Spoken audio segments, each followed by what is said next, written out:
Movie का start लस्मन नाम्स के apartment से होता है। फॉर्मर लग्जरी अपार्टमेंट्स जिनमें रेनोवेशन चल रही होती है। डेजी रेन नामी लड़की अपने रूम में जाती है जहां वो फ्रेश होने के बाद देखती है कि उसके अपार्टमेंट का लॉक ओपन है। जब वो उसको बंद करने आगे बढ़ती है तो एक आदमी बैलेक्लावा पहने अंदर आ जाता है जो हैमर से डेजी पे अटैक करता है और बहुत ही बेरहमी से उसे मार देता है। सीन्स एक और रूम में शिफ्ट होते हैं जहाँ एक कपल नेल और स्टीवन रिसेंटली शिफ्ट हुए हैं। नेल प्रोफेशनली एक टीचर है और स्टीवन डॉक्टर है। स्टीवन काम की वजह से मोस्टली लेट तक घर से दूर रहता है। बिल्डिंग का मैनेजर बायरन इन्हें बिल्डिंग का टूर करवाते हुए कुछ साइंस के डिजाइन दिखाता है जो थोड़े सस्पिशियस होते हैं। नेल वो डिजाइन देख के क्यूरियस हो जाती है। लॉन्ड्री रूम में नेल एक ओल्ड मैन चार्ल्स रूकर से मिलती है जो उसे बताता है कि ये बिल्डिंग जैक लस्मैन ने बनवाई थी जो मिस्टेरिकली कहीं गायब हो गया और जो वर्कर्स इस बिल्डिंग पे काम कर रहे थे वो भी मर गए। इससे पहले कि नेल जैज से कोई सवाल पूछती जैज वहाँ से निकल जाता है। दिन गुजरते हैं और लस्मैन नाम्स में बहुत सस्पिशियस इंसिडेंट्स होना शुरू हो जाते हैं। हर जगह से बहुत ही स्ट्रेंज नॉइसेस सुनने को मिलती हैं जो कि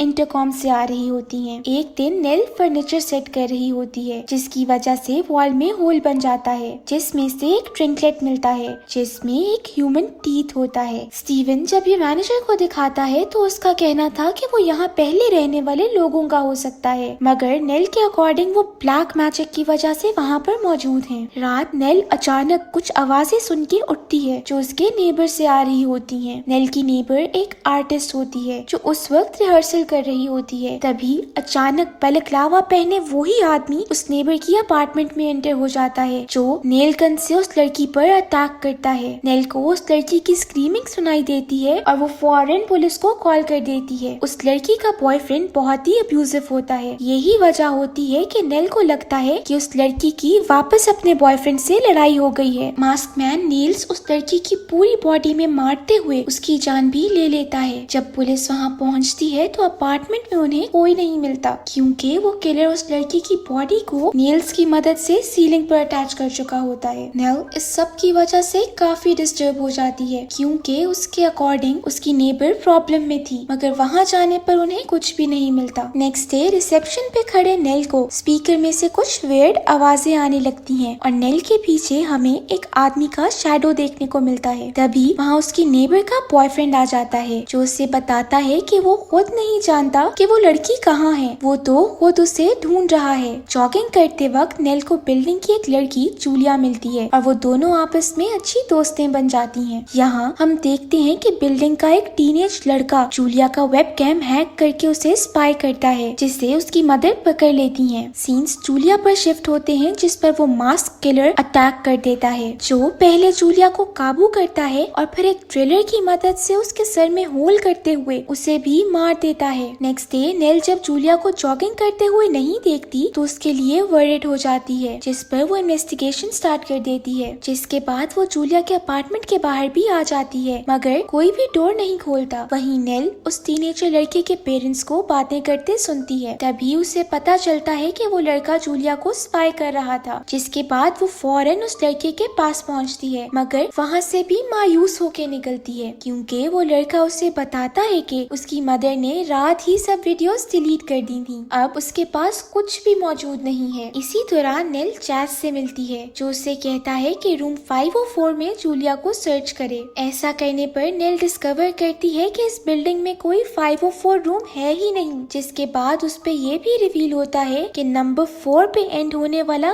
कोई भी फ्लैट इस बिल्डिंग में मौजूद नहीं है। ये चीज उसे और क्यूरियस कर देती है। नेल को अब किसी भी तरह ये मिस्ट्री सॉल्व करनी होती है इसीलिए वो लॉस एंजलिस प्रिजर्वेशन सोसाइटी जाती है। वहाँ का एक एम्प्लॉय नेल को बताता है कि जैक लस्मैन एक अकल्टिस्ट था जिसने इस बिल्डिंग को मिक्स साइंस और मैजिक से एसोसिएट करके बनाया था। जो साइंस नेल ने स्टार्टिंग में देखे थे वो एक स्पेल का पार्ट है। नेल वहाँ से बिल्डिंग का ब्लूप्रिंट लेके घर वापस आ जाती है जिससे एक्सप्लोर करते हुए नेल वो साइंस अपने हाथ पे भी बना लेती है। साथ ही उसे पता चलता है कि इस बिल्डिंग में हिडन टाउन हाउस भी है और सारे मिसिंग रूम्स भी मौजूद हैं। रूफटॉप पे जाने पर नेल को एक हैच मिलता है जो कि उस टाउन हाउस की एंट्रेंस होती है। अंदर जाने पर नेल देखती है कि वो room golden age of Hollywood से इंस्पायर होके बनाया गया है जहाँ वेपन्स, टॉर्चर चैम्बर और डजन्स के हिसाब से कॉर्प्स मौजूद हैं। नेल ये देख के के बहुत डर जाती है। मास्कमैन बिल्डिंग के एक और आदमी को मार देता है। साथ ही साथ वो एक हैंडीमैन को भी मार के वापस टाउन हाउस में पहुंचता है, जहां वो अपना मास्क उतारता है तो नेल पे रिवील होता है कि वो एक मॉन्स्टर है जिसका फेस बहुत ही डरावना और बुरी हालत में है। वो किलर बिल्कुल साइको होता है। वो अपने फेस पे एक इंजेक्शन भी लगाता है। सीन्स टीनेजर लड़के पे शिफ्ट होते हैं जो डिलीटेड वीडियोस रिकवर कर लेता है, जिसमें वो देखता है कि मास्कमैन ने कितनी बुरी तरह जूलिया को मारा है। जिसके बाद वो फौरन नेल के पास जाता है। वहाँ उसे नेल तो नहीं मिलती है, मगर स्टीवन को मिलके वो लड़का सब सच बता देता है। स्टीवन ने घर में ब्लूप्रिंट्स भी देखे होते हैं, जिसके बाद वो नेल के लिए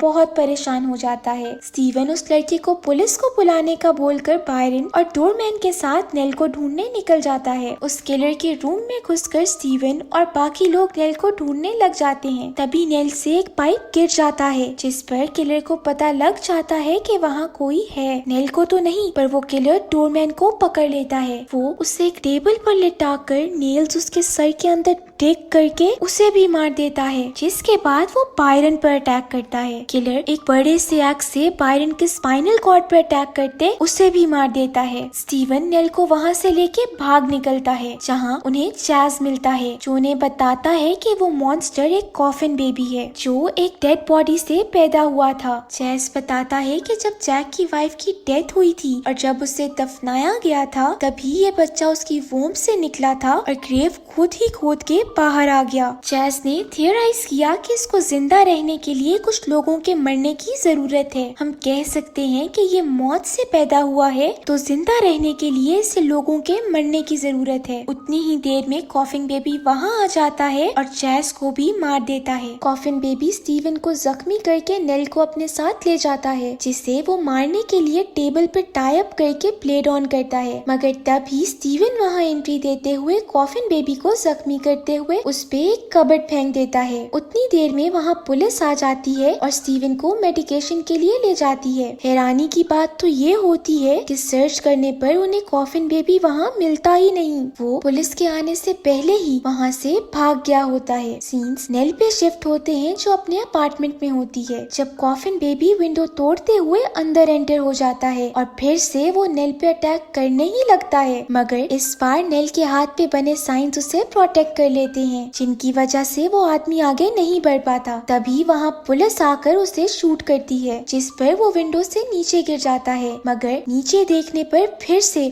उन्हें उसकी बॉडी नहीं मिलती, क्योंकि वो आदमी फिर भाग चुका होता है। अब जैसा कि हमें पहले पता चला था कि जैक ब्लैक मैजिक यूज कर रहा था। जैक डेविल को सेटिस्फाई करने के लिए लोगों को टॉर्चर करता था। अब हो सकता है कि कॉफिन बेबी जैक का ही बेटा हो, क्योंकि वो उसकी वाइफ की ही डेड बॉडी में से पैदा हुआ था। साथ ही साथ ये भी हो सकता है कि कॉफिन बेबी की ही वजह से जैक की वाइफ की डेथ हुई हो और जैक भी इसी वजह से मिस्टीरियसली गायब हो गया हो। और यहीं पार्ट 1 एंड हो जाता है।